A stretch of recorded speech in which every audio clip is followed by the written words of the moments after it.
আচ্ছা বলো তো বন্ধুরা, আমাদের ভারতের জাতীয় ফল কি? ঠিক ধরেছ, আম।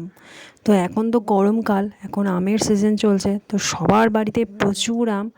তো আমি ভাবলাম যে আম দিয়ে কিছু একটা করা যাক। আর এখন ফোন খুললেই আম দিয়ে লস্যি, আম দিয়ে কেক, আম দিয়ে আইসক্রিম। তো আজকে আমি ভাবলাম আম দিয়ে কেক বানাবো। তো দুটো হিমসাগর আমকে আমি ভালো করে পিল করে তার পাল্প বার করে নিয়েছি। আর তারপরে একটু প্রথমেই দেখলে কাজু আর আমন্ড কুচি করে নিয়েছি, আর একটু এলাচ গুঁড়ো করে নিয়েছি। আর এখানে আমি 1.5 কাপ ময়দা, 1.5 কাপ চিনি, 1 কাপ বেকিং পাউডার, একটু এলাচ গুঁড়ো দিয়ে ভালো করে চেলে নিয়ে ভালো করে মিক্স করে নিয়েছি। আর তারপরে আমের পাল্প আর দুধ দিয়ে আর একটু দই দিয়েছি, কারণ এটা যেহেতু এগলেস কেক। আর সামান্য ভ্যানিলা এসেন্স দিয়েছি, সেটা দেখানো হয়নি। আর তারপরে আমি একটু বেকিং সোডা আর ওপরে একটু ভিনিগার দিয়ে ওটাকে ময়েস্ট করার জন্য দিয়েছি। তো দেখো আমার কেক রেডি, পুরো 1 ঘন্টা লেগেছে কেকটা হতে। আর সফটও হয়েছে আর খেতে অসাধারণ হয়েছে। তো চলো